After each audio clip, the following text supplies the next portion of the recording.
en paralelo, pero por ahí hay gente que recién se está iniciando y estaría bueno tener un espacio para poder sacar dudas básicas de la Biblia. Y de cosas que a veces uno las escuchó, pero después se olvida, ¿viste? Entonces se planteó la posibilidad primero de aprender a manejar más técnicamente la Biblia, luego se planteó de geografía bíblica, y un ABC3 que va a ser ahora, antes de fin de mes, sobre historia bíblica. Y después veremos si hay un ABC4. Alguno de los catequistas le dijo a Juvencio que podríamos meter algo de los grupos sociales y la realidad social en la época de Jesús. Bueno, está bueno, ahí Juven en eso sabe mucho. Entonces, ahí nos pusimos con Juvencio somos compañeros de hace muchísimos años, Juvencio Albrecht. Estudiamos en el mismo profesorado de teología, que es el CEFIT de los curas claretianos. De hecho, hemos trabajado también allí, y de allí tenemos el estudio del profesorado en Ciencias Sagradas. Y luego Juvencio continuamos por lugares distintos, yo haciendo una especialización en Biblia y culturas originarias, y Juvencio haciendo la licenciatura en Ciencias Sagradas. Así que bueno, queríamos ponernos a disposición para que hoy podamos conversar de algo que ya este gran maestro de la música telúrica argentina, don Atahualpa Yupanqui, nos enseñó musicalmente, cuando él decía que somos paisaje que anda, ¿no? Él lo decía con música de fondo, y bueno, efectivamente, la tierra que habitamos y el territorio que habitamos no es ajeno a nuestra manera de pensar. Cuando uno ve, por ejemplo, todo el colorido, así como ves, si ustedes ven ahora la imagen mía está llena de colores. Bueno, cuando uno va, por ejemplo, a Bolivia o a Jujuy y se encuentra con esos tejidos tan coloridos, ¿por qué esos tejidos tan coloridos? Mientras que si vamos por ahí a, qué sé yo, a Corrientes o a Buenos Aires, no hay tanta exuberancia de color. Y en gran medida porque el paisaje hace a las posibilidades y a las apetencias de la gente. Cuando Jesús, por ejemplo, hablaba de la vid, ¿por qué hablaba de la vid y no de los cítricos? ¿No? O por qué el pan era un alimento muy común en los pagos de Jesús. O de repente, ¿por qué, por ejemplo, se le llama sabio al rey Salomón? Nosotros todos tenemos el cuentito que está muy bien, aquel de las dos mamás que disputaban un bebé, y cómo Salomón resolvió ese problema. Pero les cuento entre nosotros, y por favor que no salga más allá de la provincia de Córdoba. Salomón fue mucho más astuto por los comercios que hizo, porque en la época de él estableció toda una red de comercio con los reinos alrededor en épocas de paz. Y por eso la palabra paz aparece en el nombre Shalomón, ¿sí? En la ciudad capital que él estableció, Jerusalén, ¿sí? Aparece la idea de la paz, y en la paz hizo muy buenos negocios. Porque cuando uno está en guerra no tiene ganas de hacer negocios. Entonces, bueno, ahí es donde aparece toda esta cuestión. O por ejemplo, vamos al Apocalipsis y leemos la Babilonia prostituta. ¿Y por qué la ciudad? A nadie le gustaría que digan la Mendiolaza prostituta, ¿no? O Unquillo, la desalmada ciudad. ¿Por qué la desalmada? Bueno, en el caso de Babilonia, que era la capital de un reino, hay toda una historia detrás.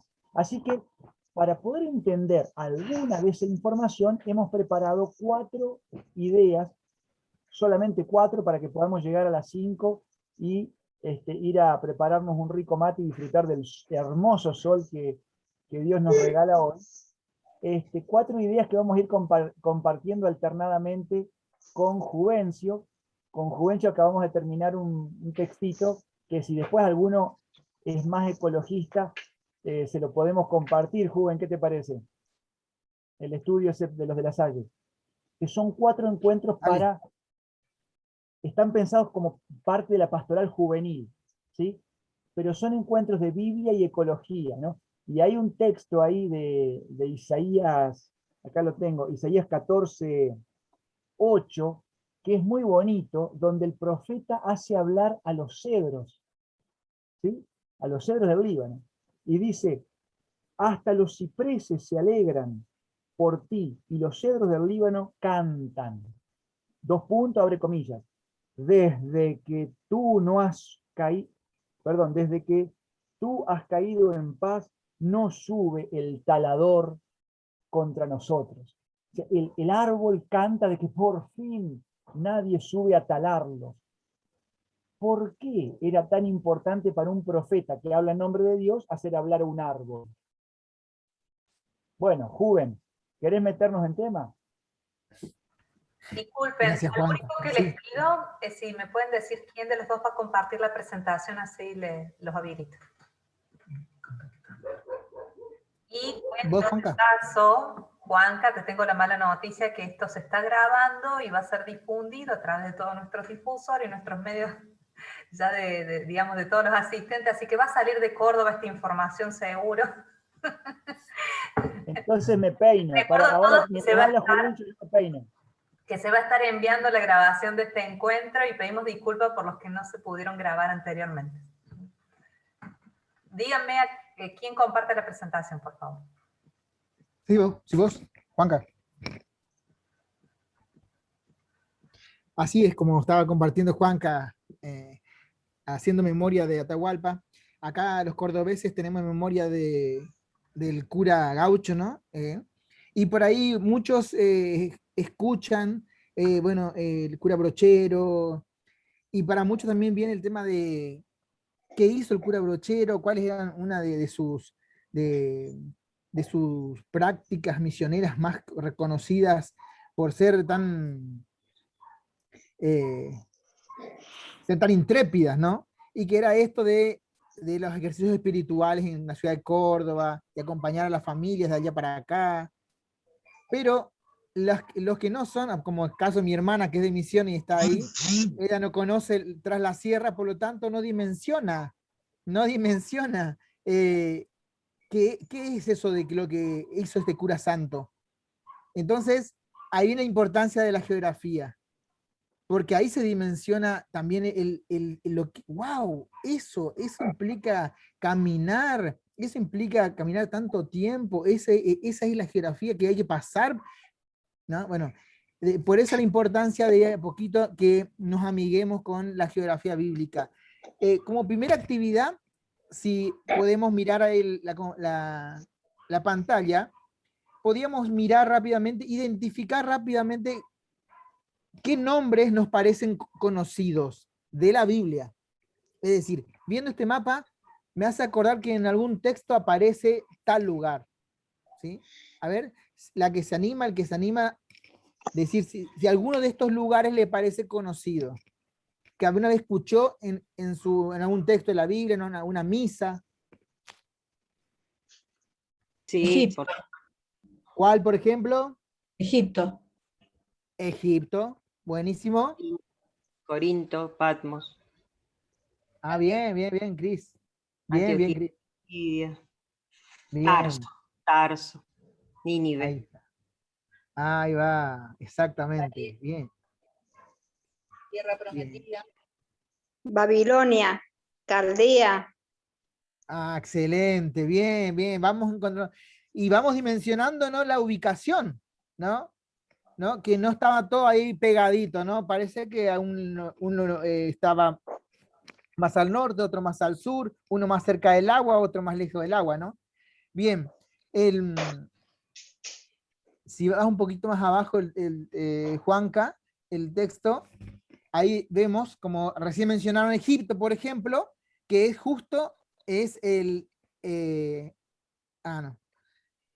sí, vemos rápidamente en ese primer mapa, perdón, la ubicación de esos lugares y de esos imperios que en ese momento y que marcaron la historia del pueblo de Israel.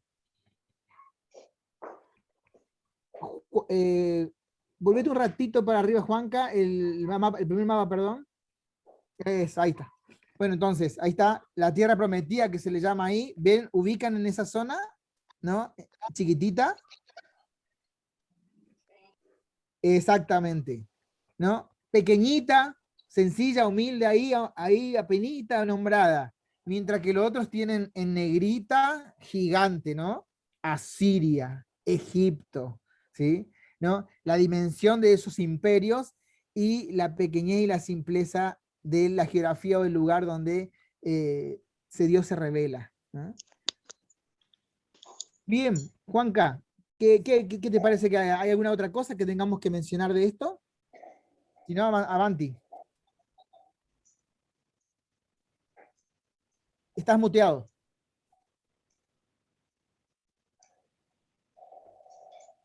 Estás muteado, Juanca.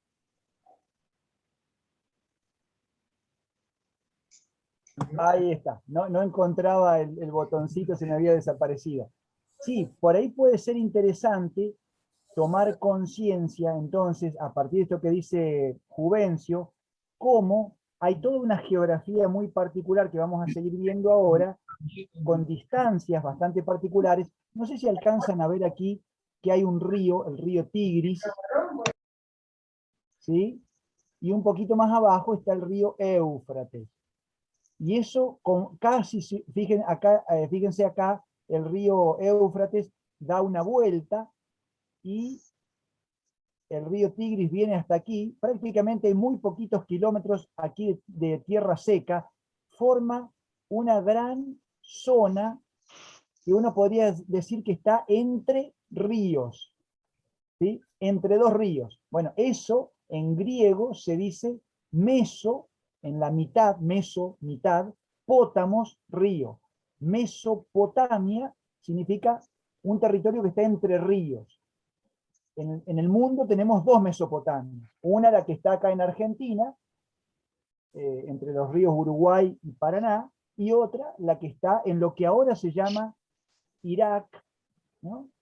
Que es la famosa Mesopotamia, cuya capital era Babilonia, y que estaba entre los ríos Tigris y Éufrates, ¿sí?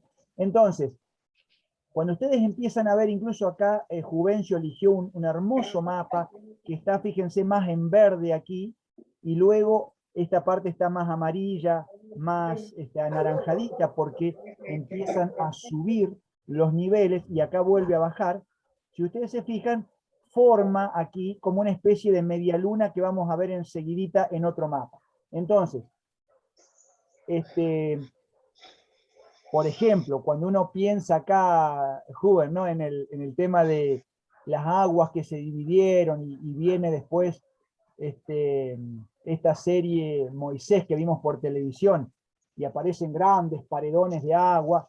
Bueno, eso es bastante fantasioso, es muy épico, es muy lindo para contarlo, y de hecho los cantantes en aquella época y los poetas lo contaban como grandes hazañas. Pero si ustedes se fijan aquí, en este mapa que nos comparte Juvencio, hay toda una zona donde el Mar Rojo o Mar de las Cañas prácticamente se seca. Es la zona donde ahora han construido el canal de Suez, ¿sí? Pero es una planicie que en algunos momentos se llena de agua y en otros momentos es un valle, en otros momentos se seca. Entonces, para que el pueblo pudiera pasar, bastaba esperar el momento oportuno. O sea, el darnos cuenta cómo Dios actúa, no haciendo magia en contra de la física, que existe gracias a Dios, ¿sí? Sino que el pueblo de Dios leyó los signos de Dios a través de los signos de la naturaleza. Entonces, cuando uno empieza a ver la geografía y cómo había épocas en las que esto se secaba, podemos darnos cuenta que no hay una magia por la cual simplemente las aguas de repente hacen una pared y eso no lo puede hacer nunca más nadie. Porque digo, si no, ¿por qué Dios no puso una pared entre la crecida del 2015 y las pobres víctimas que tuvimos. ¿Por qué? ¿Acaso Dios quería la muerte de esas víctimas? No, no las quería. Entonces, el pueblo fue leyendo en los signos de la naturaleza la voluntad de Dios. Vamos a pasar ahora a ver cómo esa voluntad de Dios también tiene que ver con una historia. Fíjense, en este mismo mapa, que es un calco del que recién nos mostraba Juvencio, tenemos de nuevo Egipto, ¿no? Grecia por acá, lo que se llamaba Asia Menor, que son las 7 iglesias a las cuales le va a escribir Juan en el Apocalipsis, ¿no? La iglesia de Pisidia, la iglesia de Frigia. Bueno, ahí tenemos puestos uno sobre otro los distintos imperios que hubo desde el 3000 antes de Cristo hasta pocos años antes del nacimiento de Jesús. Acá solamente nos faltaría nos faltarían 2 imperios más para llegar a la época de Jesús. El número 1 es el imperio de Egipto, ¿sí? Aquí, que si ustedes se fijan, está bordeado por esta línea marrón. El imperio egipcio comienza con reyes afros, Egipto queda en África, ¿sí? Y reyes que eran negros. Es muy interesante esto, porque cuando uno escucha, por ejemplo, hablar del antisemitismo, antisemitas, o sea, anti-judíos, ¿no? Y el terrorismo antisemita o el partido semita en Israel, estamos hablando de Sem, un personaje del Antiguo Testamento que viene de África. ¿Sí? Es muy interesante eso, ¿no? Bueno, cuando yo era chiquito hubo una gran hambruna más al sur, acá en Etiopía, e Israel mandó aviones a rescatar a todos los judíos afro, o sea, negros, que vivían en Etiopía. ¿Sí? Fíjense que Etiopía en ese momento estaba por acá arriba y ahora está mucho más abajo.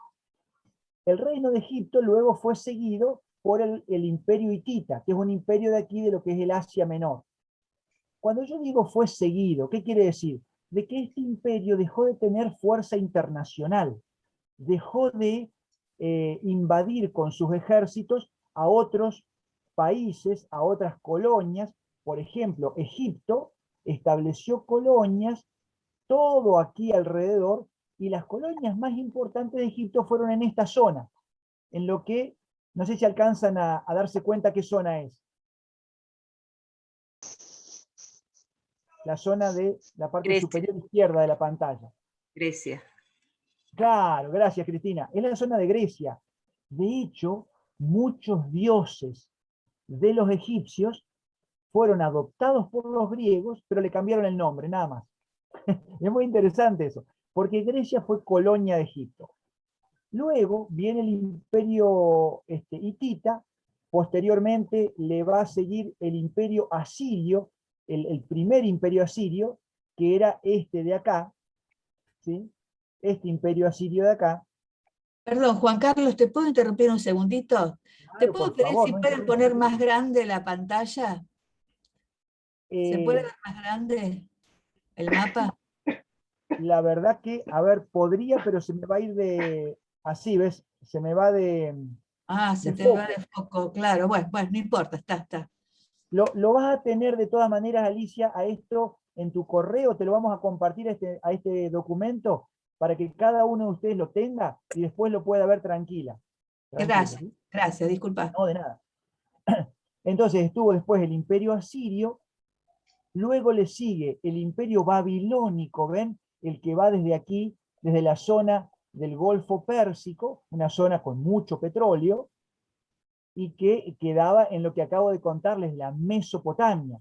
Por eso, en la ciudad capital, Babilonia, ¿sí? La ciudad de Babel tenía grandes jardines, porque estaba en una zona muy húmeda.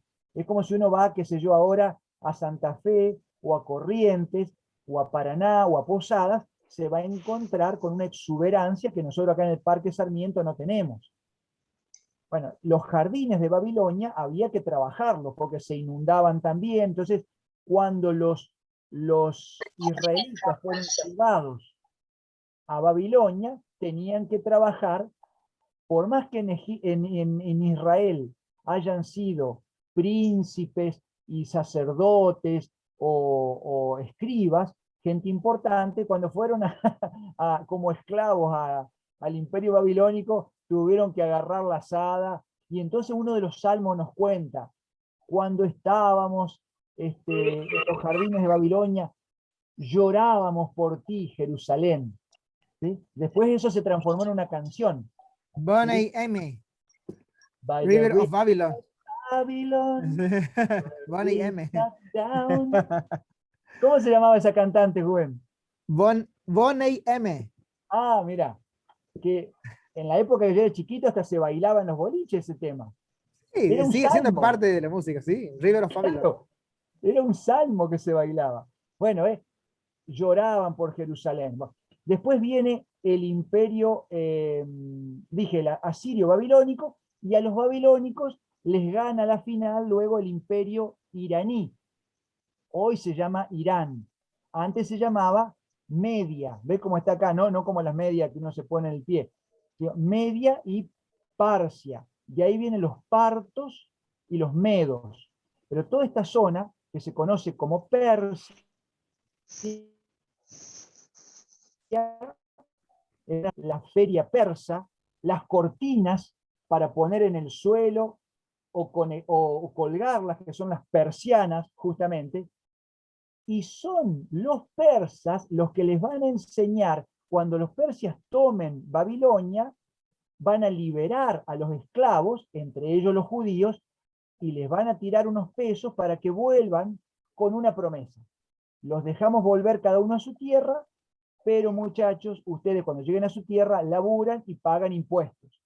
De hecho, el libro de Esdras y de Nehemías dice cómo los judíos que estaban en Babilonia volvieron, reorganizaron acá, y la gente que se había quedado acá decía, uy, pero estos vienen con plata de los persas, nos van a hacer trabajar el doble. Y se armó todo un lío ahí en Israel, porque algunos decían, no, el arreglo lo hicieron ustedes con los persas, no nosotros, que estuvimos acá siempre, que nunca nos fuimos. Paguen ustedes los impuestos. Y entonces se armó un lío bárbaro con los impuestos. Pero el detalle que yo quiero mencionarles es, no sé si ustedes alcanzan a ver que por acá los ríos Éufrates y Tigris arrancan juntitos, unidos.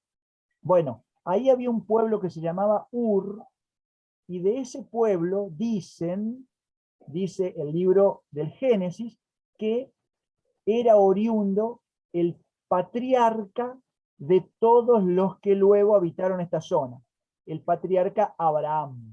¿Sí? Abraham y Sara se van siguiendo este camino, llegan y se instalan acá. Luego ya en el próximo ABC les vamos a contar cómo sigue la historia.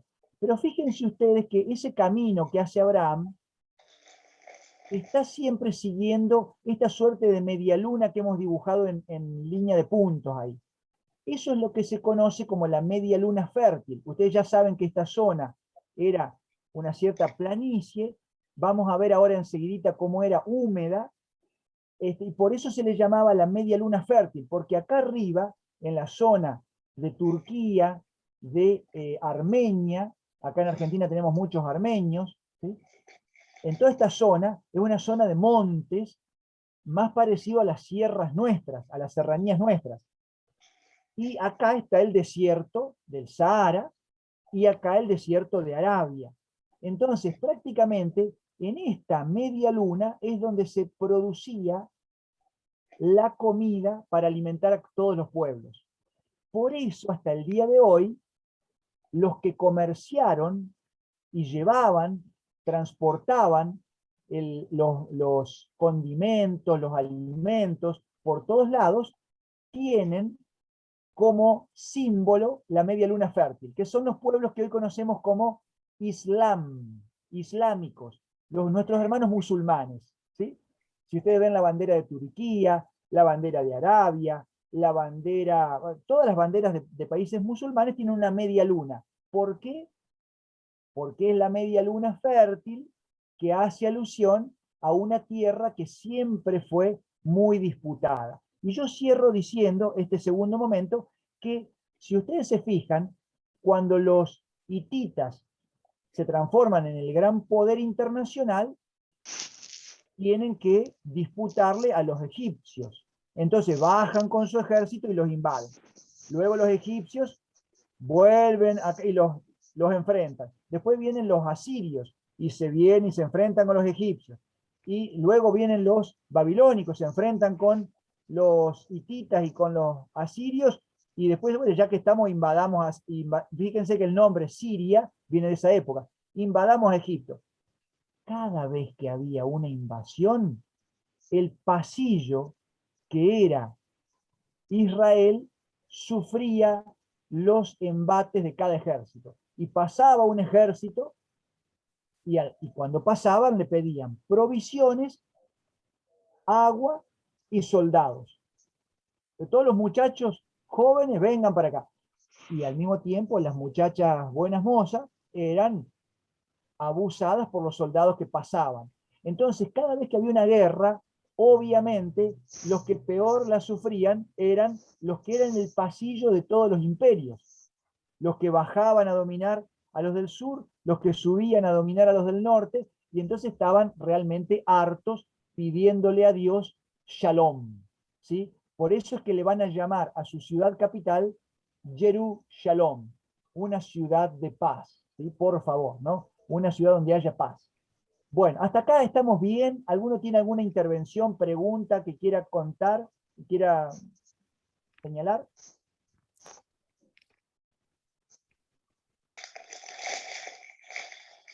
¿Vamos bien? Bueno, miren, esto que les voy a mostrar acá es un corte que preparamos con Juvencio. Sería como si ustedes agarran esta zona de acá. A ver, vamos a agrandarlo así esta zona. Si ustedes cortaran acá, desde donde está el mar hasta esta zona que se llama Mar Muerto, si hicieran ustedes un corte con un cuchillo, les daría este mapa de acá. ¿Qué muestra? ¿Qué muestra ese mapa de ahí? ¿Cómo venían las lluvias? Este sería el mar Mediterráneo, este sería el Mar Muerto, que fíjense ustedes que está muy por debajo del nivel del mar, ¿sí?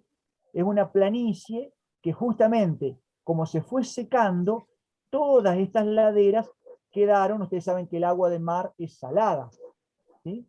Entonces, fueron quedando disecadas y quedó acá en las orillas grandes salares, grandes salares.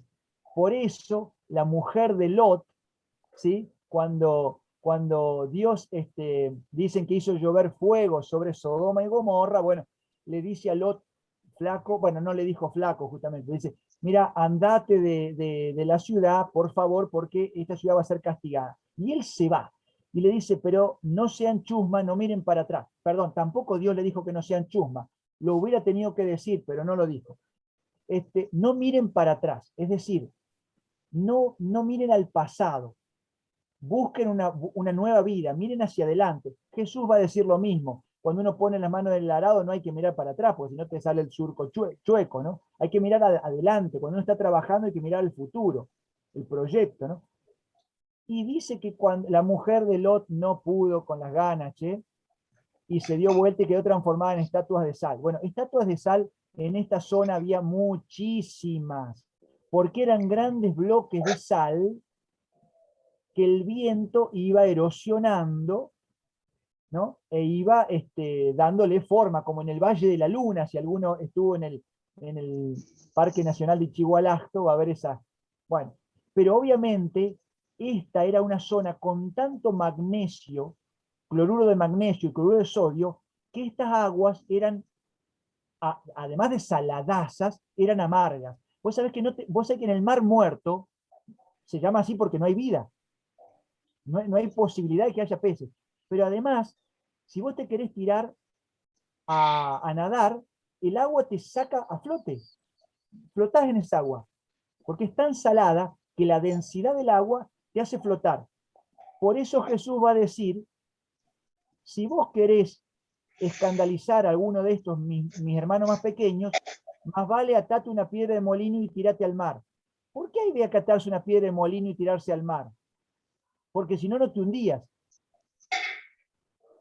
Pero, ojo, este mar estaba en el sur, no en el norte. Quiere decir de que él se los dice a los habitantes de esta ciudad, que era Jerusalén, no a los habitantes del norte. Entonces, les cuento solamente esto. Los vientos venían del oeste, acá traían la humedad del mar Mediterráneo, acá el sol hacía evaporar la humedad, se formaban las tormentas y entonces llovía en la parte del medio. Luego, de nuevo, los vientos cálidos volvían a bajar, volvían a evaporar y llovía acá. Eso nos da este mapa, miren. Fíjense, este es un mapa pluviométrico de Israel. Todavía en la actualidad, en esta zona llueve entre 800 milímetros y acá, en la zona violeta, llueve unos 600 milímetros. ¿Qué es lo que llueve acá en Córdoba? El clima de la zona de Galilea y de Samaria y de Jerusalén es muy parecido al clima cordobés. Es un clima mediterráneo, en el medio de la tierra.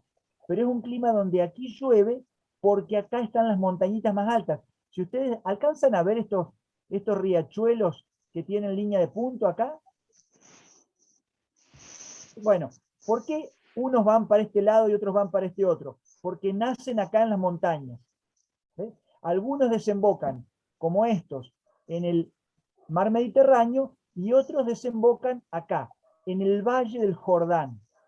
Acá está el Mar Muerto, el río Jordán, que es un poquitito más grande que el río Suquía, pero no mucho más grande. Y acá está un lago que no es salado, sino dulce, el lago de Genesaret o lago de Galilea.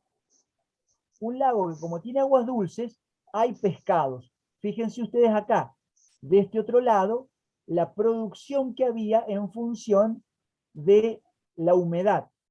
Volvamos al mapa pluviométrico. Fíjense ustedes cómo, si uno va bajando, hay cada vez menos lluvias. Y aquí, en la zona cercana a Elam, donde estaba Beersheba, aparece menos de 100 milímetros por año. Por eso, las grandes disputas entre Isaac y el sumo sacerdote Abimelech eran por los pozos de agua. ¿Sí? Cuando uno viene más al sur, los problemas de agua son cada vez mayores. Más al norte hay menos problemas de agua. Y eso nos da también la producción. En la zona del mar y en la zona del lago de Galilea se producía pescado, pero también se producía vid, se producía trigo. Fíjense que si uno baja, ya se deja de producir trigo y se empieza a producir pan de cebada. Y en cambio acá se producen muchas ovejas, ¿sí? Lana, porque el cambio de clima entre el día y la noche, como en el desierto, es más abrupto. Disculpa, Y al mismo... Juanca, te interrumpo un segundito para pedirle Adelante. a los asistentes que si pueden silenciar sus micrófonos, dejemos solo habilitados los micrófonos de Juvencio y de Juanca, así lo escuchamos bien sin interrupciones, ¿puede ser? Gracias, disculpen. No, por favor, Barbie. Bueno, dejo solamente esto, después ustedes lo pueden ver tranquilos. ¿Por qué Jesús, por ejemplo, va a hablar tanto del pescado y del trigo? Porque él está en una zona donde hay vid, donde hay trigo y donde hay peces. ¿Sí? En cambio, en la zona de Jerusalén, difícilmente se comía carne de pescado. En cambio, sí se comía carne de cordero. ¿Sí? Y se comían también, el cordero se comía, si alguno de ustedes se acuerda, cuando nos da el libro del Éxodo y después el libro del Levítico, las normas para celebrar la Pascua, decía un corderito un corderito mamón con una ensalada de achicoria. No dice achicoria, sino verduras amargas. En definitiva, es diente de león, porque el diente de león, que es una verdura que viene ya de hace miles de años atrás, del Jurásico, viene el diente de león, crece en zonas donde, por eso tiene, el diente de león tiene raíces muy hondas, ¿no? Crece en zonas secas también el diente de león. Entonces, era la verdura que había a disposición. No es que Dios le está pidiendo, andate al supermercado y comprate una ensalada de verduras amargas. Es lo que tenían. Por eso Dios le habla al pueblo en el lenguaje que entiende según la zona que habita. ¿Sí? Para terminar y darle la palabra al amigo Juvencio, quiero decirles que, bueno, acá, perdón Juven, porque Juven me lo hizo ver, es cierto, esta zona de acá son 100 kilómetros. Un poquito más abajo, a esta altura de acá sí serían 120, al sur del lago de Mar Muerto serían 120 kilómetros. Acá son 100. Esto para que ustedes vean que las distancias, digamos, que había que recorrer tampoco eran bestiales. Digamos, cuando los judíos tenían que había que ir una vez en la vida a Jerusalén a darle gracias a Dios en el templo, no es que había que, no sé, tomarse un avión y había que hacer 1200 kilómetros, como los patriotas nuestros de ir de Buenos Aires hasta Jujuy, no, era hacer 100 kilómetros, 150 kilómetros, nada más, ¿no? Cuando viene, por ejemplo, María y va a visitar a su prima Isabel, no fueron tantos kilómetros tampoco. No le quiero quitar mérito a la Virgen, ¿sí? Porque la actitud que vale ahí el servicio, no si le costó mucho caminar o no. Bueno, Juan mande. Carlos. Sí, Sí, claro. Fernando. No, bueno, pero ¿qué tal? Pero ¿cuántos días te llevaba a hacer ese recorrido de 100 kilómetros? Por lo menos 4 días. No Sí, era una sí, tarea vos menor. pensás que son caminando a paso, antes se decía a paso de hombre, son 5 kilómetros por hora, pero en una zona montañosa, esos 5 kilómetros se transforman a veces en 2 o 3 kilómetros. Entonces, 2, 3 Claro, kilómetros por hora, saca la cuenta que en una jornada, que serían unas 10 horas, 12 horas de camino, y no podés hacer demasiados kilómetros, harías 20 claro, kilómetros, 30 o mucho. claro, por día, claro. No, Y vas, y cuando hiciste una referencia de Isaac, ¿qué? Porque vos dijiste que caminó toda esa media luna recorriendo. Bueno, él seguramente, por ejemplo, invirtió mucho tiempo en eso. Yo te quería hacer una pregunta. ¿Cuántos años vivió él? Si tenés ese dato. bueno, lo que pasa es que antes no se contaban los años como se cuentan ahora. Había otra manera de contar los años. Por eso también los años tenían que ver con otros calendarios. Calendarios no Ajá, necesariamente solares como el nuestro, sino a veces calendarios lunares. En la antigüedad se hablaba de muchísimos años y no claro. Tengo sabemos si, entendido que 800 años decían que había vivido. claro, pero esa es a ver, ese es un giro literario que hay que entenderlo de dos maneras. Una, porque la forma de contar los años era distinta, y dos, porque también hay un relato épico con el cual uno cuenta las aventuras del pasado como heroísmos inalcanzables para nosotros hoy. ¿Sí? Ya, Ahora, lo cierto, lo que sí sabemos es que Abraham le llevó toda la vida ir desde Ur hasta la tierra prometida. Por eso es que la tierra prometida es eso, es una tierra de promesas. Y a él le lleva prácticamente toda una vida. En esa época vivir 40 años era ya llegar adulto, ¿sí? claro, Muy posiblemente le ha llevado de esos 40 por lo menos 20 ir desde Ur hasta la tierra de Palestina, y por eso es que él llega acá como un anciano. claro. Gracias. No, de nada. Adelante, joven. Bien, buenísimo, qué interesante, uno aprende tantas cosas, ¿no? Eh, Así como fuimos viendo cómo esta media luna o este pequeño trozo de tierra, que después es la tierra donde el pueblo de Dios hace su historia, y veíamos cómo esos grandes imperios pasaban y pasaban, iban y volvían, veíamos que esa tierra estaba disputada política y de manera bélica por muchos grandes imperios, pero también había cuestiones adintra del pueblo en su historia y que tenía que ver con lo geográfico, que también es interesantísimo que podíamos acercarnos un poquito. A ver, vemos el mapa que estemos acá en la pantalla. Eh, Capaz que la letra es muy pequeña, ¿no? Porque recién pedían que aumentara. ¿Alguno, alguna puede identificar algunos lugares que por ahí nos Samaria. suena? Samaria, muy bien. Ay, Algo que nos sonaba así en los textos bíblicos que escuchamos en la misa o rezamos. Samaria, por ejemplo, es una, muy bien. Llega a leer Jerusalén, Amón, Jerusalén, fantástico. Sirio, bueno, Mar de Galilea. Las letras más chiquitas cuestan mucho leerlas, Juven. Mar de Galilea, así es. Sí, sí, es verdad.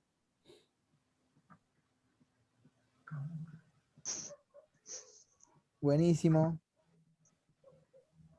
Ahí se me va de foco, voy a tener que achicarlo un poquito. Sí, sí, sí. No, era para que justamente por ahí identificáramos ya que ahí en el mapa aparecen lugares que suenan en los textos bíblicos. Entonces, podemos empezar a hablar de esta cuestión de los conflictos internos por las tierras también, ¿no? Y empezamos a identificar esa famosa disputa del reino del norte y reino del sur, que esta cuestión de que aparece de una manera progresiva en el pueblo de Dios. ¿Por qué? Porque antes eran tribus, ¿sí? Las 12 tribus de Israel, el movimiento que era por el desierto, yendo y viniendo, hasta que se establece en Canaán, que después es Palestina, y el pueblo empieza a mirar para otros lados y ve que todo el mundo tiene reyes, y también el pueblo de Dios también le pidió un rey a Dios, y quería parecerse a los demás. Entonces, una vez que empieza ese tipo de divisiones, ese tipo de configuración, ahí empieza a ver los problemas internos, ¿no? Cuando hicimos reyes, identificamos, ¿no? Saúl, ¿a quién más?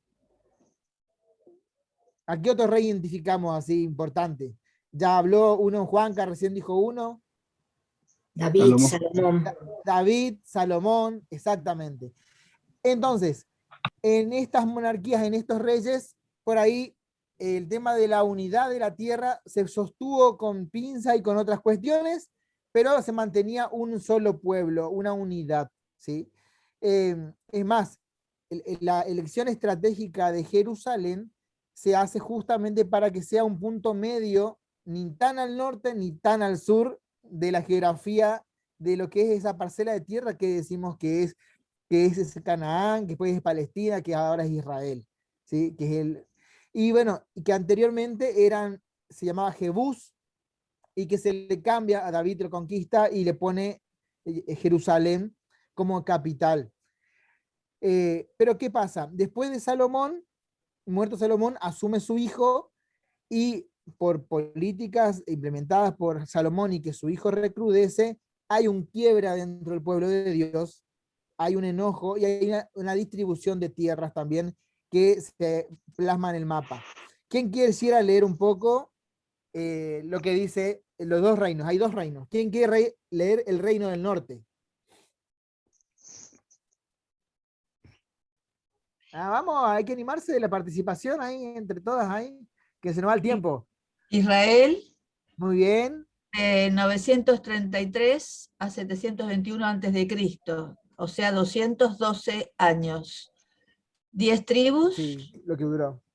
Sí. Samaria, no sé, ¿es la de la capital sería? Sí, sería una de las capitales, claro. Y Betel y Dan, Sí, que No son sé qué. ciudades importantes, sí. ciudades importantes. Después, Reino del Sur, Judá, del 933 al 597 a.C., es decir, 336 años, 2 tribus y la capital Jerusalén. bien. Ven entonces, ahí está la distribución geográfica de este quiebre que hay adentro del pueblo de Dios, que se distribuyen, que se plasma en una distribución de tierras. Vieron que en una estaban las 10 tribus, en otra había 2, son de las 12 tribus. Dijimos que entonces, después de la monarquía salomónica, que viene Roboam a sustituirla, hay el quiebre y se separan los dos reinos, ¿sí? En el norte quedaría Jeroboam, que era un general de Salomón. También podemos identificar que en estas tierras, en estas zonas del reino del norte, hubieron algunos...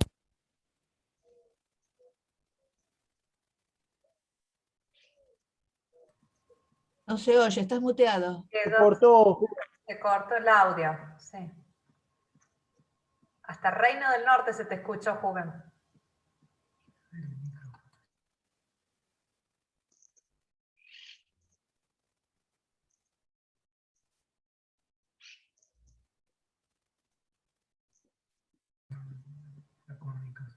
Fíjate si es la conexión del micrófono. Si no, completanos la frase en el chat y que Juanca siga hasta que te puedas conectar de nuevo.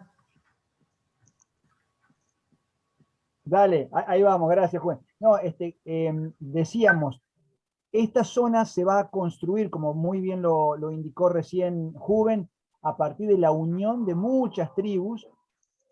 En la Biblia se mencionan 12, pero evidentemente hasta el día de hoy ustedes pueden ver los conflictos que hay entre los pueblos palestinos y los pueblos que vinieron migrando después.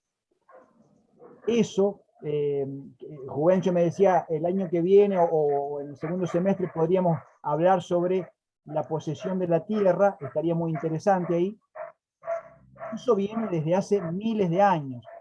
Los pueblos que migran y que toman la tierra de otros en nombre de sus dioses o de como sea, y los pueblos que ya están en algunos lugares, acá en América también pasó con los españoles, con los ingleses, con los franceses, con los portugueses. Lo cierto es que así como también acá, una vez que se empezaron a armar gobiernos autónomos, se produce esa división. Si ustedes se fijan, el reino de Israel y el reino de Judá, reino del norte y del sur, van a tener raíces compartidas en materia de cultura o de religión, pero van a tener algunas diferencias de producción, por lo tanto, diferencias económicas, y por lo tanto también algunos matices culturales diversos. Vamos a ver, por ejemplo, aquí nos ponía Juvencio. ¿Puedo hacer una preguntita antes que pase? Pero por favor, claro. Si no lo sabes, no hay ningún problema, lo dejamos como para investigarlo y pasarlo, pero si lo sabes, sería bueno, si puedes volver. Quería preguntar, ¿cuáles eran las 2 tribus del Reino del Sur? Una sabemos que es Judá, ¿y la otra?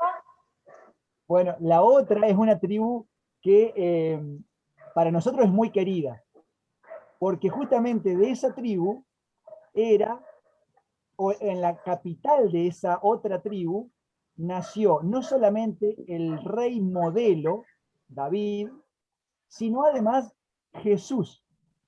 Se llamaba Casa del Pan, Betlehem, Belén.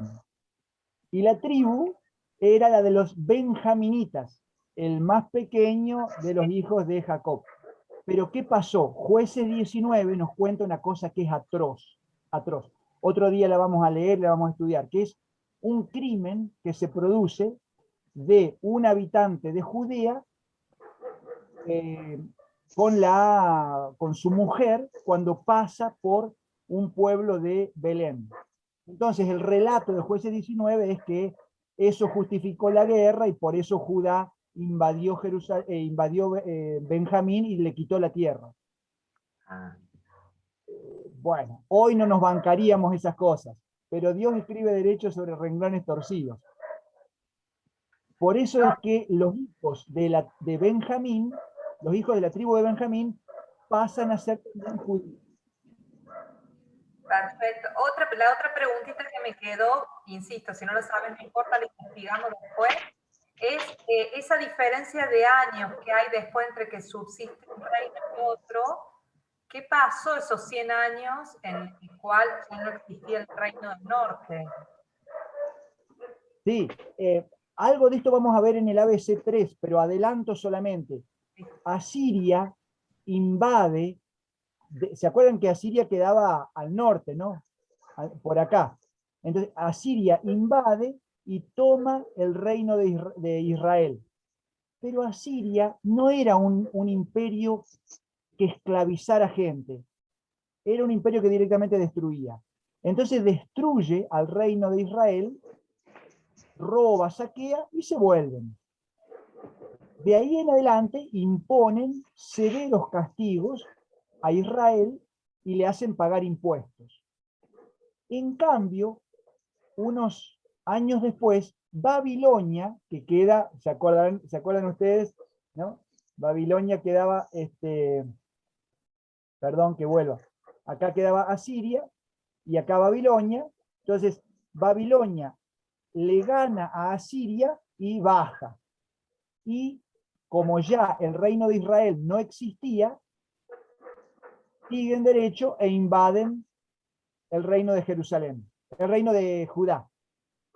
Los babilonios sí tenían la costumbre de esclavizar a los pueblos que dominaban, pero no eran sonsos, no se llevaban a todos. A los flacos, como yo, por ejemplo, a los que no sabían escribir, a los que no sabían alfarería, a los que no sabían nada, ni los llevaban, ¿sí? A los feos, como yo, por ejemplo, tampoco los llevaban. Pero se llevaban las chicas y los chicos más lindos, los más inteligentes, a ellos se los llevaban para trabajar como empleados de ellos. Por eso cuando Babilonia invade Judá y los deporta, se lleva a la clase alta, a la clase culta. Esa clase culta es la que va a releer toda la historia del pueblo del pueblo hebreo y va a reescribir incluso el relato de la creación. El primer relato de la creación es un relato escrito en Babilonia. Por eso aparece la cosmovisión de Babilonia contra la cosmovisión de Yahvé. Son dos figuras de dioses muy distintas. Marduk contra Yahvé, ¿no? Entonces, esos 100 años que vos decías, Barbie, en Judá no pasa nada. Judá sigue siendo Judá, pero Israel paga impuestos y tributa a Asiria. Ahora, algunos profetas, como, ¿cómo se llama? El profeta del, hoy Dios, Jeremías. El profeta Jeremías le va a echar en cara a los gobernantes de Judá, diciéndole, che, tuvieron 100 años para aprender la lección de lo que sufrió Israel. ¿Por qué no aprendieron algo de política internacional y de cómo gobernar bien un país para que no venga cualquiera, te invada y vos perdés por goleada? En eso Jeremías es muy duro políticamente con los políticos de su reino. Pero no me quiero meter en eso porque era de geografía hoy. Ya metí la... Che, joven, ¿estás por ahí para seguir?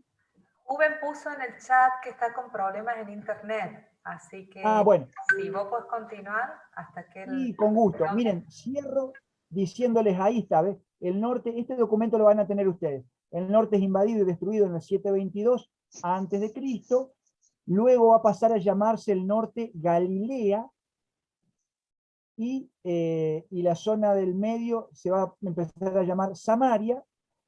El reino del sur es invadido por Babilonia en el 500, son deportados, se conocerá en tiempos de Jesús como Judea.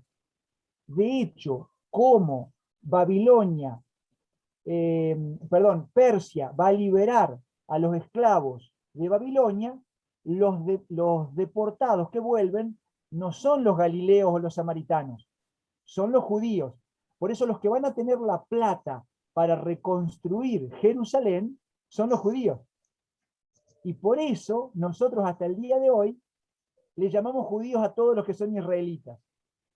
Pero en la época de Jesús, vos podías ser judío, como el caso de Jesús. Él era judío, porque había nacido en Belén. Y su papá era también del sur. Pero su mamá era del norte. ¿Sí? Su mamá era norteña. Y se van a vivir a la casa de, ahí al pueblo de la mamá. Porque José era carpintero. Si yo les pregunto a ustedes, ¿dónde hay árboles más grandes? ¿En la zona más húmeda o en la zona más seca? Sí, La más húmeda. claro, entonces, un carpintero, cajos. ¿dónde va a tener más laburo? Y es más, la mayoría de los amigos de Jesús eran pescadores. Si sabemos que en el Mar Muerto no había pescadores, en cambio en el norte sí, es porque Jesús vivió casi toda su vida en la zona de Galilea. De hecho, para San Juan, solo subió una sola vez a Jerusalén y lo mataron. En cambio, para Lucas, Jesús iba y venía, iba y venía. ¿Quién de los dos tiene razón? No hay que leerlo históricamente, hay que leerlo en el sentido de qué está queriendo contarnos el autor en relación, porque Lucas no conoció Jerusalén, Lucas era un médico de Asia Menor. Entonces para Lucas decir, iba de Jerusalén, de Galilea a Jerusalén, dice, bueno, se tomó un bondi y se fue, se tomó un burro y se fue, no era tan así. En cambio Juan, que sí era de la zona, sabía que uno no hacía 120 kilómetros cada año, era una cosa imposible eso, ¿sí? Por lo tanto Jesús, aunque nacido en el sur, dice ahí Belén, Belén, ciudad donde había nacido David, el pastor que luego fue rey. Recuerden ustedes por qué David era pastor, porque en el sur había muchas ovejas, ¿sí? Es decir, Israel condensa dos tradiciones, la tradición de los agricultores del norte y de los pastores del sur, ¿sí? Dice, luego se muda a las tierras del norte y allí tendrá la mayoría de sus amigos.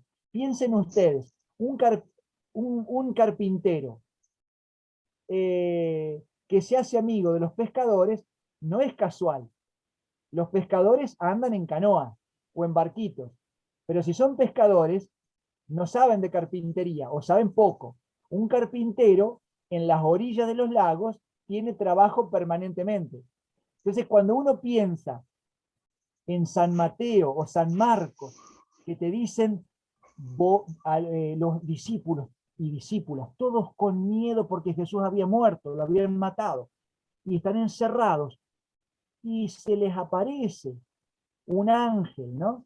Le dice, vayan a Galilea y allí lo verán. Lo que les está diciendo es, recorran de vuelta la historia.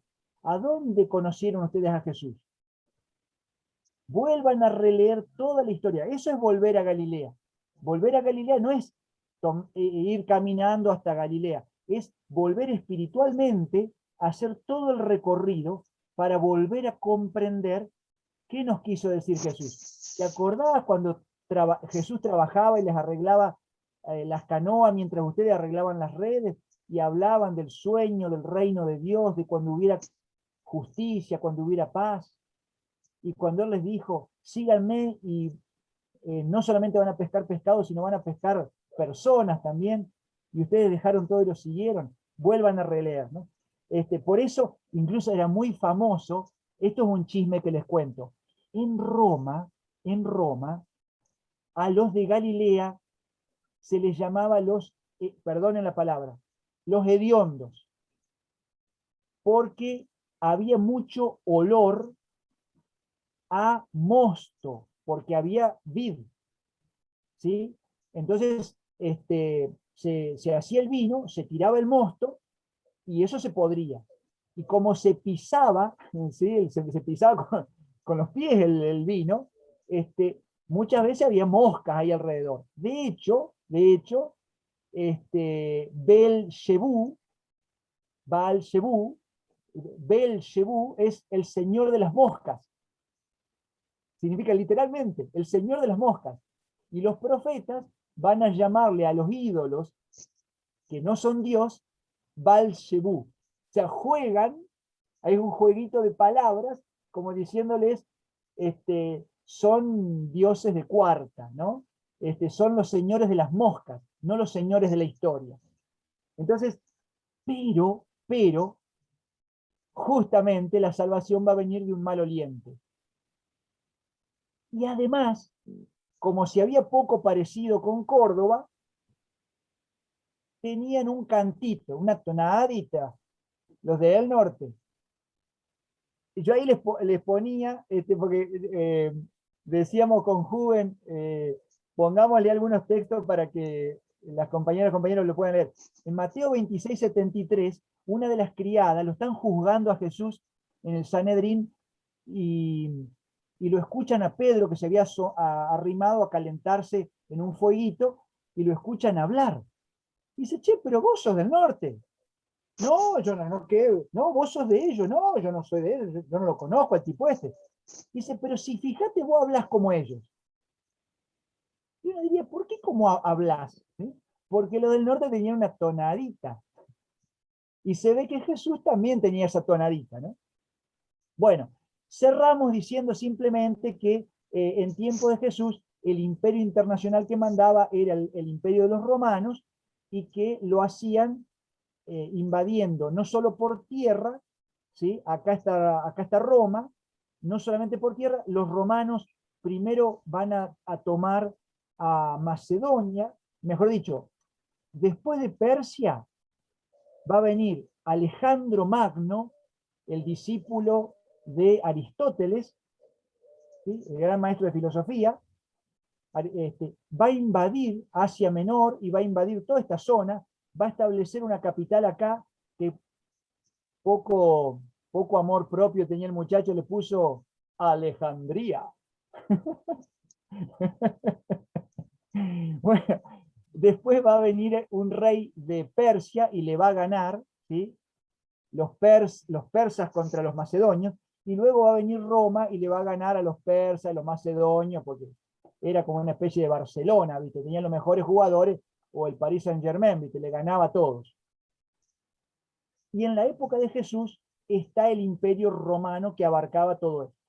Por eso es que ustedes ven los viajes de Pedro y de Pablo, que cuando se produce el desastre del año 70, porque había habido muchas revueltas revolucionarias en la época de Jesús, se calcula que en vida de Jesús, por los anales, los libros de administración militar que tenían los romanos, se llamaban anales, aproximadamente se crucificaron unas 3.000 personas. 3.000 personas. O sea, Jesús fue uno de los 3.000 crucificados en esos años. Hartos los romanos vienen, invaden y destruyen Jerusalén en el año 70. Y nunca va a haber más tierra y ciudad capital para los judíos, sino hasta el año 1947. Por eso es que los judíos del año 70 en adelante empiezan una diáspora, empiezan a irse de esta zona y se ubican en todo el mundo, ¿sí? Y es por eso que entre ellos también fueron varios cristianos. Todo el movimiento de este judío campesino mediterráneo llamado Jesús de Nazaret se desplaza hacia la ciudad capital, y una religión del campo, del pago, una religión pagana, una religión que luego se transforma en la religión de los caminos, como se la conoce en el libro de los Hechos, se transforma en una religión de la ciudad. En la religión que adopta incluso todas las palabras de la ciudad. Por ejemplo, episcopos, ¿sí? Viene de episcopio. Literalmente significa supervisor. En el campo no había supervisores, en la ciudad sí. La palabra eclesía en griego es comisión vecinal. centro vecinal. Y nosotros adoptamos, es un concepto cívico, ¿sí? Un concepto de política ciudadana. Nosotros adoptamos la palabra eclesía para hablar de la iglesia, las asambleas nuestras, ¿sí? O el paroikos, de donde viene la palabra parroquia. El paroikos era la división política del territorio asignado a cada uno de los oikónomos, de los economistas. De ahí nosotros usamos la palabra parroquia para hablar de un territorio administrativo.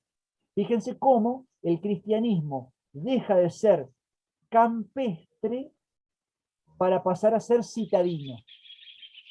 Y adopta incluso toda la vestimenta, la arquitectura de la ciudad. Pero en la época de Jesús y por 350 años, eso no fue así. ¿Sí? Es interesante saberlo porque a veces uno piensa en la iglesia y piensa que siempre fue igual. No, la historia del pueblo de Dios y la historia de la iglesia han tenido mucho que ver con la geografía que habitaron y con las vicisitudes de cada época. Pero para hablar de las épocas y de la historia, dejamos al ABC 3. ¿Les parece? Excelente, Bueno. Sí, sí. Juanca, gracias. Sí, a Juan Carlos le quería hacer una pregunta yo.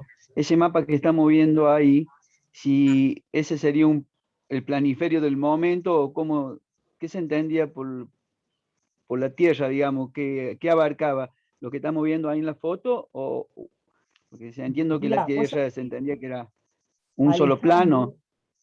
Claro, Alejandro era, igual que muchos griegos, ¿no es cierto? Les gustaba tener a muchos sabios a disposición.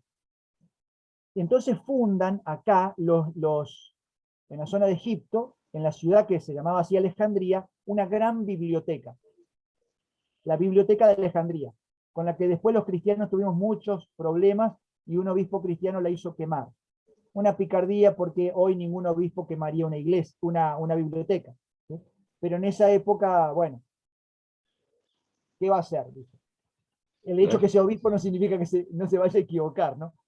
Pero había mucha sabiduría condensada. Aquí Eratóstenes logró medir, 200 años después de Jesús, la circunferencia de la Tierra.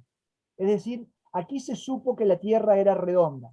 Y aquí se pelearon por primera vez los globoterráqueos contra los terraplanistas. Ajá. Bueno, Ah, entonces cada pueblo pensaba la Tierra a partir de su centro. Por ejemplo, el pueblo de Israel decía que Dios atendía en Jerusalén y que el día del juicio final iba a ser en el valle de Elá, el claro. valle cercano a Jerusalén. Pero los romanos decían que Dios atendía en Roma. Hoy para nosotros Dios atiende en Roma, salvo para los argentinos que Dios atiende en Buenos Aires. Y para los incas, Dios atendía en el Cusco, que le llamaban el ombligo del mundo. Es decir, la idea de mundo solo contenía las tierras conocidas por cada cultura. Ah, Lo que sí claro, se puede claro. ver es que el imperio más grande de esta época no era el romano. Nosotros, como somos muy eurocéntricos, tenemos la visión de los romanos, pero el imperio más grande del momento era, en esta época del imperio romano, el imperio hindú, indochino. El imperio de la India y el imperio luego del norte de la India, ¿no? Y el imperio de China llegaron a abarcar zonas increíbles y a desarrollar tecnología y sabiduría y cultura de una manera realmente brillante, brillante. Los romanos, de hecho, nunca se animaron a ir más allá, porque sabían que estaban perdidos. De hecho, el Imperio Romano Claro. duró unos 400 2000. años. Nunca No. hubo un que haya 400. durado demasiado. Claro, pero para esa fecha ya esa parte que vos decís de los chinos, ya tenían como 2000 años ya. de Claro, antigüedad. sí, sí, de hecho China hoy va por el año 5000 y chirola, me parece, Claro. ya te digo bien.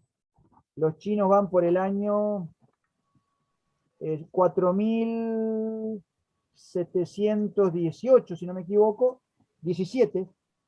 Los judíos, en cambio, que cuentan desde, desde Moisés, van por el año 5778. Ah, ¿Sí? qué bárbaro. Juanca, Bueno, ¿puedo gente, hacer Está bien, me pequeña sacaste la duda. reflexión? O sea que cada región tenía su visión. Exacto. No, somos una pequeña reflexión nada más, que me parece que es interesante para que nos quedemos pensando bueno, creo que en la oración que tenemos como pueblo argentino, como patria, hay una parte que lo nombramos a Jesús como Señor de la historia, ¿no? Y me parece que es importante que nos demos cuenta al estudiar estas cuestiones geográficas y al empezar a entender los pueblos y las culturas, cómo Dios se metió en la historia y no es ajeno a la historia, no es una idea, no es un ser como que está disociado de nuestra realidad, sino de que de verdad entra, intercede, modifica nuestra historia. Entonces, me parece interesante quedarnos pensando, porque siempre, esto me acuerdo cuando yo era chica, una monjita que nos instruía nos decía, siempre que ustedes vean la Biblia, tengan en cuenta que está hablando de su propia vida. Entonces, tanto como pueblo de Dios, como personas, entender que nosotros también tenemos un lugar donde hemos nacido, una geografía, un entorno, una cultura, una política, y que Dios, si va a entrar en nuestra vida, va a entrar a cambiar todo eso y a trabajar ahí, no en otra realidad, no en un mundo abstracto.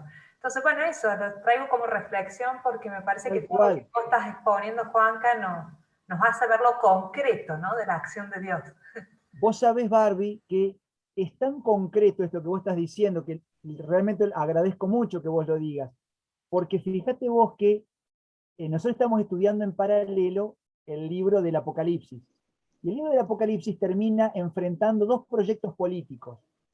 El proyecto de Babilonia, que en realidad en esa época Babilonia era una ciudad ya dominada, en la época de Juan, cuando escribe el Apocalipsis,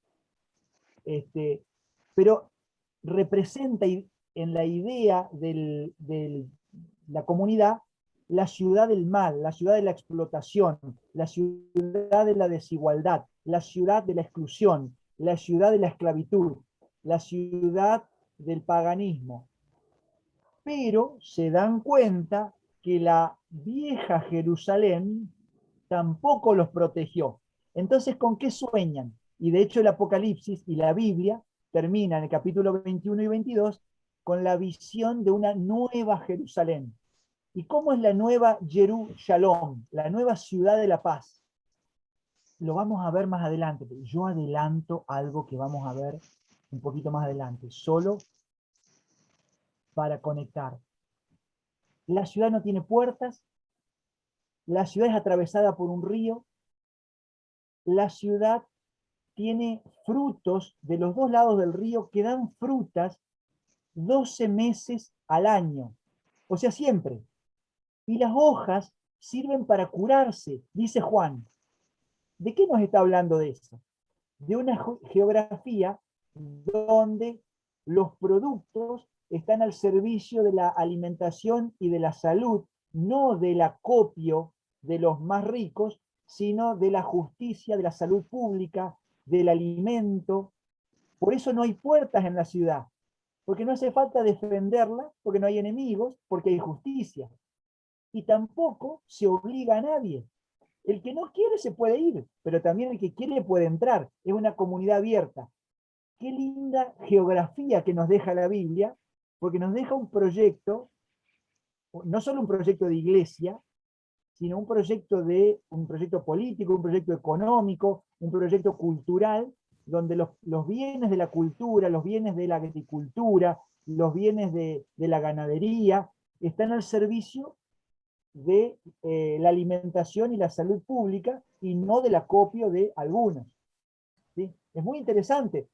porque también nos hace repensar completamente qué es lo que Dios nos está pidiendo hoy a la hora de construir una nueva Argentina o una nueva Jerusalén, ¿no? Pero bueno, eso quizás lo podamos desarrollar un poco más cuando veamos la historia del pueblo de Israel en el próximo encuentro. ¿Alguien quiere hacer alguna otra pregunta antes que cerremos? ¿Se haya quedado con alguna inquietud?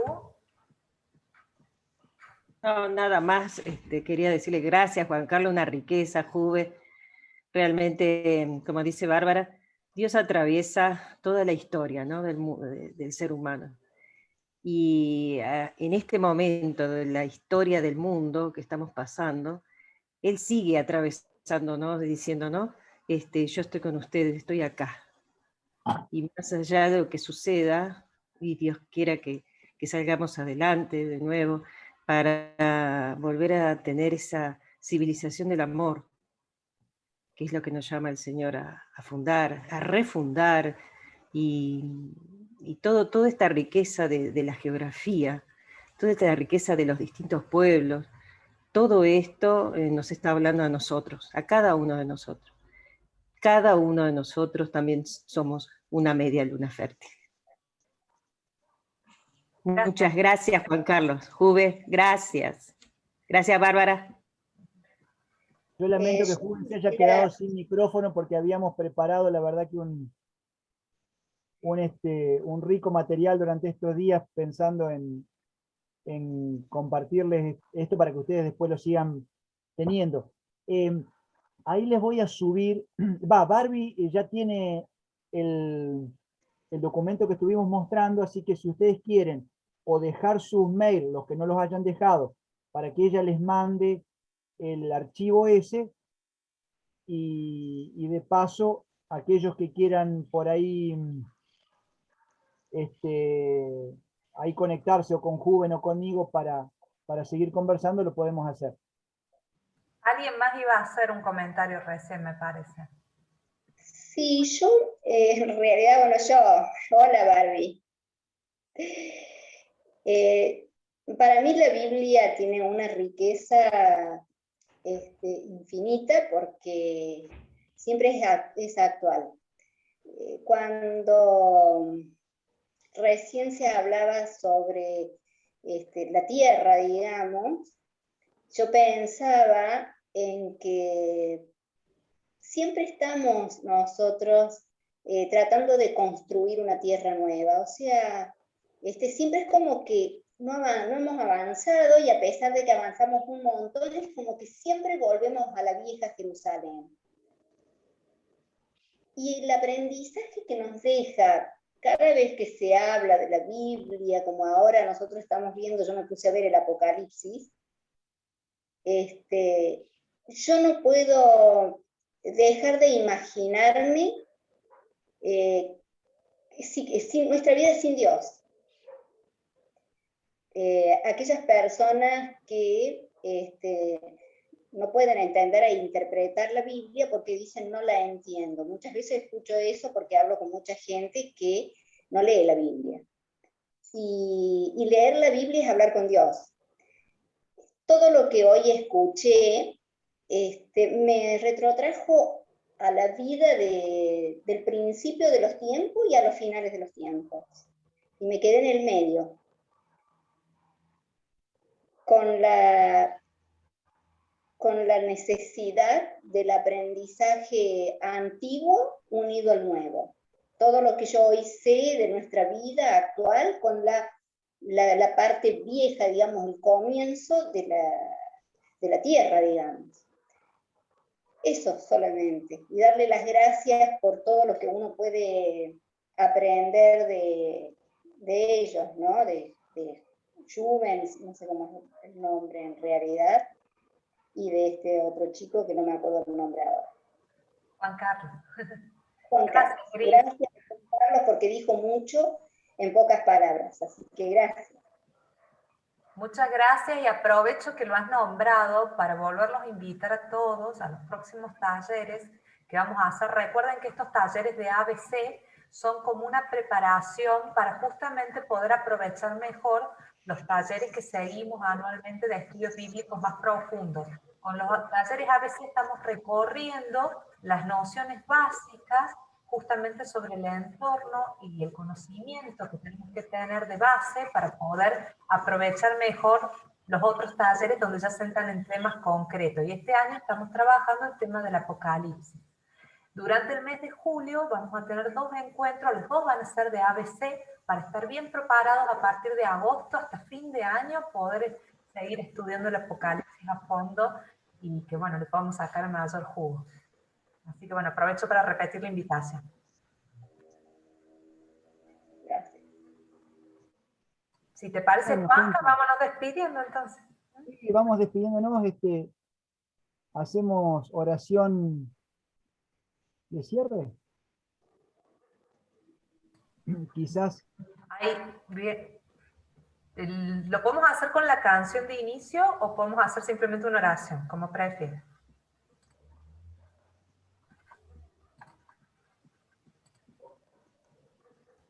Me parece que una oración sería muy buena, Bárbara. Bueno. Si les parece, entonces hacemos una pequeña oración y después nos quedamos, los que quieran, meditando o rezando la letra de la canción que hemos puesto como lema en estos encuentros, que es la de Ven Señor Jesús. También lo vamos a acompañar con la imagen de Jesús, digamos, cuando se aparece a los discípulos de Maús, con esta idea de que Jesús nos explica las Escrituras y eso a nosotros nos permite saborearla y sentir ese ardor en el corazón y entenderlas para poder sacarles provecho. Así que bueno, si les parece, entonces para cerrar, le damos gracias a nuestra Madre que siempre nos guía con un Ave María y después con un Gloria. Dios te salve María, María, eres de gracia, llena eres de gracia, Señor el es Señor es contigo, contigo, eres bendita tú todas las eres, mujeres, y bendito es y el bendito fruto es de el tu fruto de tu vientre, vientre, Jesús. Santa María, Santa María, Madre de Dios, ruega por ruega nosotros por los pecadores, pecadores, ahora y en la hora Muerte. de nuestra muerte. La muerte, amén. Gloria al Padre, al Hijo y al Espíritu Espíritu Santo, Santo, como como era en el principio, ahora ahora y siempre. Como era en un principio, ahora y siempre, por los siglos de siglos. Amén. Amén. Juan Carlos, te voy a pedir que me visites como hospedadora de nuevo.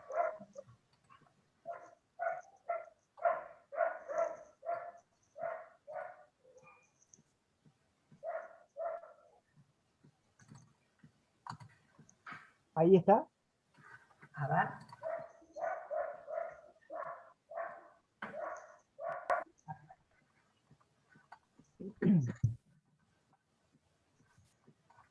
Bueno, gracias a todos y todas. Nos vemos en nuestro próximo encuentro.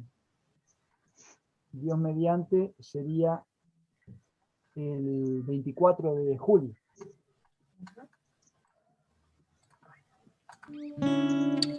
Gracias, Juan Carlos. Ok. Nos estaremos viendo. Gracias.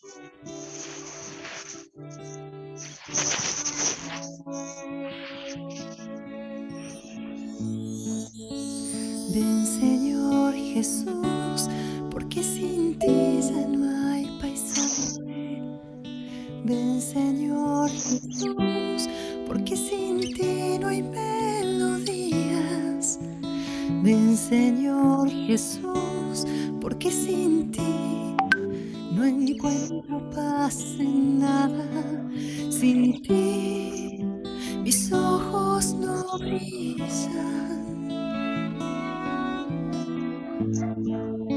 La vida es poca cosa sin ti, sin ti, sin ti, sin ti.